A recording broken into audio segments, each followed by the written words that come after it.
अरे बड़का भैया प्रणाम। प्रणाम प्रणाम।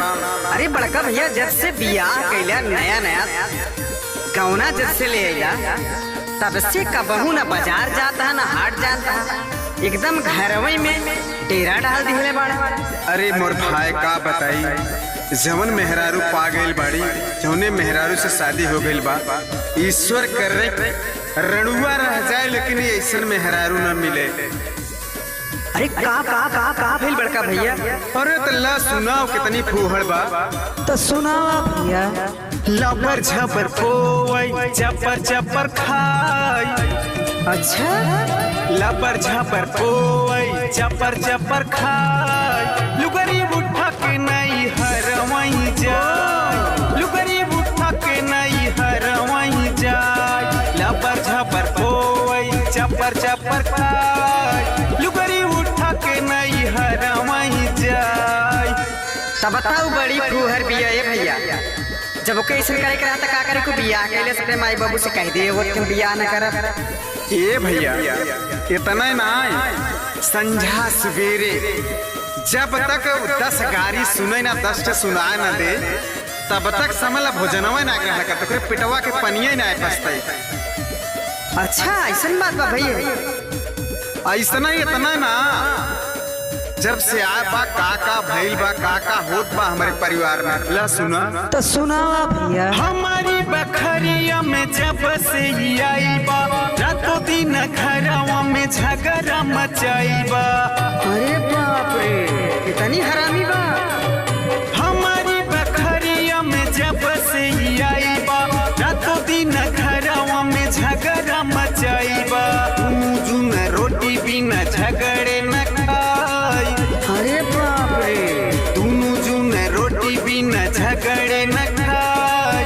लुगरी उठा के नहीं हरवई जाय, लुगरी उठा के नहीं हरवई जाय। लबर झपर पोवई चपर चपर खाई।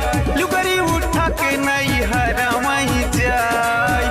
हमें लागत बड़का भैया कि कोनो भाटे का लड़की हो का हो? अरे ना मरते, भाटे के लड़की ना ओकर जन्मजात हो, ओकर महतरिये वैसे हरामी बा। हमें सदिया पहले मत हमें जानकारिये ना आवे ना तब ये हवे ना करी। ए भैया और का करेली हो? अरे भैया कुछ पूछा जिन कहा था जौन हम कमाई थे ना, कहा थी कमाई हमें चाहे हमारे माई से समझा मार दंगा कुल कैले था भाई। कहा करी भाई हम बियाई गवाही में 6 महीना ना हुआ, समझा।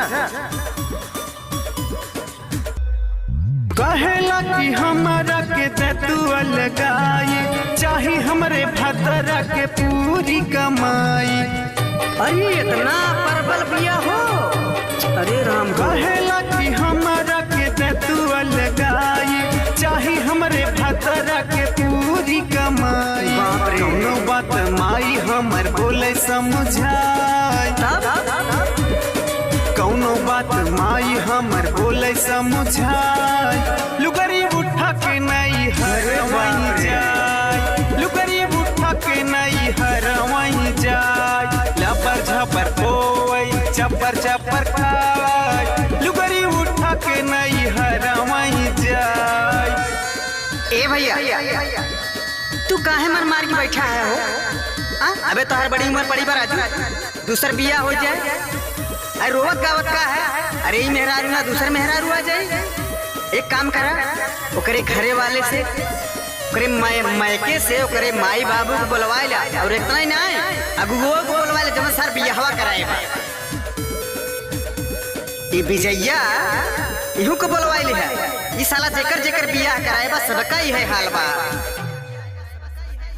नहीं हर में ये करे सदे सदा भेजाई, माई बाप अगुओ के ले तब बुलवाई। ए भैया अरे कमलवो के बुला लिया हो? नहीं हर में ये करे सदे सदा भेजाई, माई बाप अगुओ के ले तब बुलवाई। प्रेम से छुट्टी छुट्टा कैले मोरे भाई, प्रेम से छुट्टी छुट्टा कैले मोरे भाई। अपने जिया के बलल तू हटाई, अब ही थोड़ा ही खेतवा गधा पकाई। अपने जिया के बलल तू हटाई। कहाँ बखाय। बात तो तू सही कहता भैया कि जन्म में रणुआ ही रह जाए लेकिन ऐसे में हरारू न मिले।